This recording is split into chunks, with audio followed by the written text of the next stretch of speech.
Bonjour et bienvenue dans l'Histoire décryptée.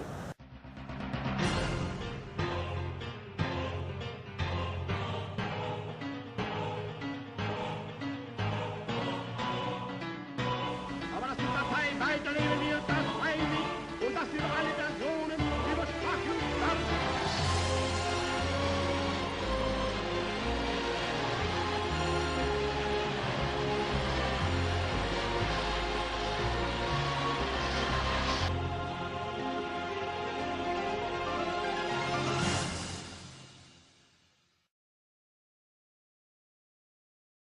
Le XXe siècle est une période obscure dans notre histoire.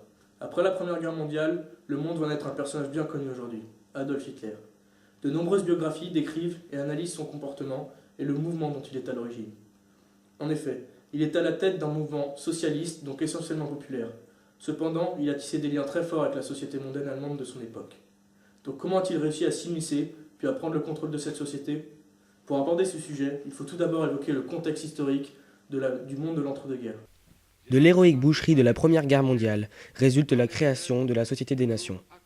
La Société des Nations est créée en 1919, à l'occasion du traité de Versailles. Les objectifs de la SDN comportent le désarmement, la prévention des guerres grâce au principe de sécurité collective, la résolution des conflits par la négociation et l'amélioration globale de la qualité de vie. Un autre événement fait date, le démembrement de l'Empire ottoman en 1920.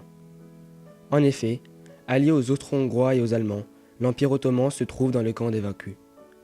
À la suite du traité de Sèvres, ces territoires arabes sont placés par décision de la Société des Nations sous mandat britannique et français.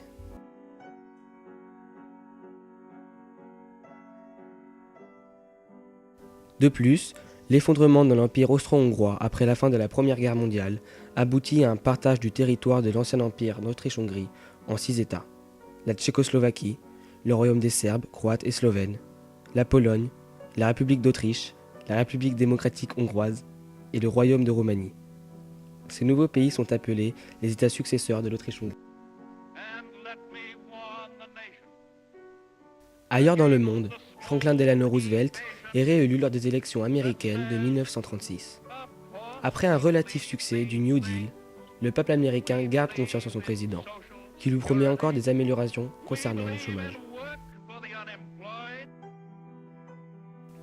Lors du traité de Versailles, l'Allemagne est considérée comme responsable de la guerre et est condamnée à payer de très lourdes amendes. L'Allemagne perd 88 000 km² et 8 millions d'habitants. Le service militaire est aboli et l'armée est réduite à 100 000 hommes, dont 5 000 officiers. Elle ne peut plus posséder ni blindés, ni artillerie lourde, ni aviation. Elle perd ses colonies qui sont confiées aux vainqueurs.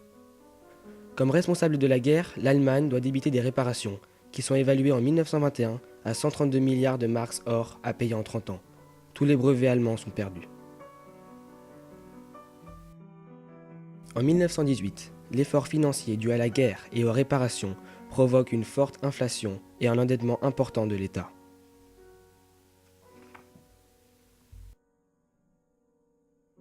Aussi, une spéculation contre le mark se déclenche au début des années 1920 et dégénère en une dramatique hyperinflation. Fin 1923, le mark or, qui valait 2 marks papier en 1919, s'échange contre 1000 milliards de marks papier. La situation financière se rétablit cependant en 1924 et la croissance peut reprendre. Mais l'Allemagne est bientôt profondément touchée par la crise de 1929. La baisse de l'activité des exportations s'accompagne d'une montée du chômage, environ 6 millions de personnes en 1932.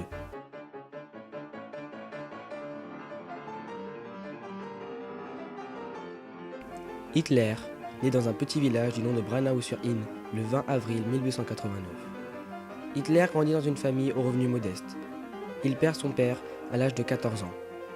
Il rêvait de devenir architecte, mais fut refusé à 2 reprises à l'Académie des Beaux-Arts de Vienne.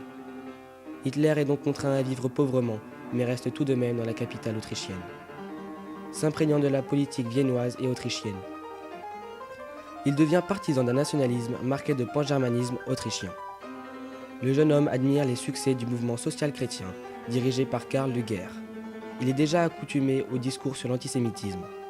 Il découvre aussi les pamphlets de Georg von Schönerer, un élément fondamental de sa vision du monde. En 1913, il quitte Vienne pour Munich. Pendant la Première Guerre mondiale, Hitler sert dans l'armée bavaroise. Hitler est un soldat courageux et il est décoré de la Croix de Fer pour son courage et son dévouement, mais ne dépasse pas le rang de caporal. La défaite de l'Allemagne le touche particulièrement et éveille en lui une immense rancune. En 1919, il entre dans le Parti des ouvriers allemands, qu'il transforme en Parti national socialiste des ouvriers allemands, le parti nazi. Il se découvre alors un nouveau but dans la vie, la politique. En effet, Hitler adhère au DAP en 1919, alors que ce groupuscule ne comptait que 500 membres. En 1923, il en compte 5000. Ce succès est dû en partie à l'entrée d'Hitler dans les salons élégants de Munich et de Berlin. C'est là qu'il trouve de quoi financer le parti et des relations utiles en politique. C'est dans les salons de la famille Bruckmann qu'Hitler fait ses premières apparitions dans la vie mondaine. En tant que chef d'un petit parti nationaliste, la noblesse allemande est séduite par son allure brute et sa volonté d'un régime plus sévère. Dietrich Eckart, jeune journaliste qui édite entre 1918 et 1920 un périodique qui critique ouvertement la République de Weimar dans un journal fortement opposé au traité de Versailles. Aux couleurs clairement antisémites et anticommunistes, le journal tient les juifs et les sociaux-démocrates comme responsables de la défaite allemande lors de la Première Guerre mondiale. C'est le même Dietrich Eckart qui prend le jeune Hitler sous tutelle à partir de 1920. C'est aussi grâce à lui qu'Hitler atteint le cœur de la nouvelle haute société allemande, essentiellement composée de propriétaires industriels. Le cercle de connaissances d'Hitler s'élargit aussi de par ses relations avec l'ordre de Thulé. C'est une organisation qui promeut l'irrédentisme, le pangermanisme et l'antisémitisme, dont Hitler reprendra le salut de la victoire, ainsi que l'idée de la Svatistka comme symbole. Cette organisation compte parmi ses adeptes d'importantes personnalités, comme Rudolf Hess, Hermann Göring ou encore Alfred Rosenberg. Alors qu'il est déjà une personnalité incontournable à Munich, il délaisse momentanément cette ville pour Berlin et Bayreuth. À Bayreuth, Hitler rencontre Richard Wagner ainsi que sa famille. Il est de plus en plus souvent convié à leurs soirées. Hitler, grand amateur de la musique de Richard, se lie vite d'amitié avec sa famille, et plus particulièrement avec sa nièce, Winfried Wagner, dont les idées politiques sont très proches. Une fois entré dans l'entourage très restreint des Wagner, Hitler est donc totalement intégré dans la société mondaine allemande, tant industrielle que culturelle. Cependant, les ambitions du futur Führer ne se limitent pas à s'entourer de personnes fortunées et cultivées. Il ambitionne de devenir l'ultime dirigeant du Reich. Ainsi, Hitler n'est plus un invité comme les autres, mais il est maintenant le centre d'intérêt et le principal dirigeant de la société mondaine. La haute société allemande sous la République de Weimar est essentiellement constituée d'anciennes familles nobles et de nouveaux riches, les industriels, les artistes, les sportifs. Les valeurs appréciées par Hitler sont le travail, la fidélité et l'ambition. Ainsi, chaque personne voulant accéder à l'entourage du Führer doit lui être totalement dévouée, briller par sa réussite professionnelle et sa conviction dans l'idéologie nazie. En établissant ces critères, Hitler crée une sorte de siphon autour de lui. C'est en codifiant ainsi l'accès à la nouvelle société mondaine qu'il devient plus qu'un convive, mais la personne à qui plaire. Son entourage se dessine progressivement en 3 cercles, plus ou moins proches de lui. Le premier cercle est très proche d'Hitler.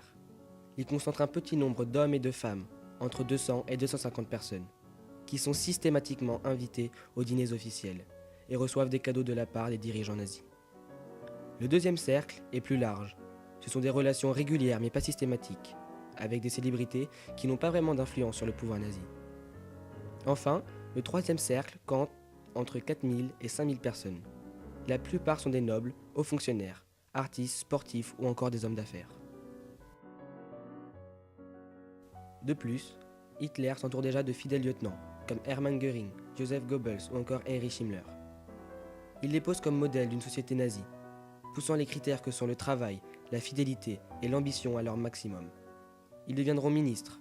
Le ministère de l'air sera dirigé par Göring, celui de l'intérieur par Himmler et celui de la propagande par Goebbels. Ainsi, Adolf Hitler a réussi, grâce à son allure brute et à son discours haineux, à séduire une classe sociale pourtant riche et cultivée. Puis, en jouant habilement de ses relations, Il est devenu la personnalité la plus respectée par certains et craint par d'autres, mais certainement la plus attrayante.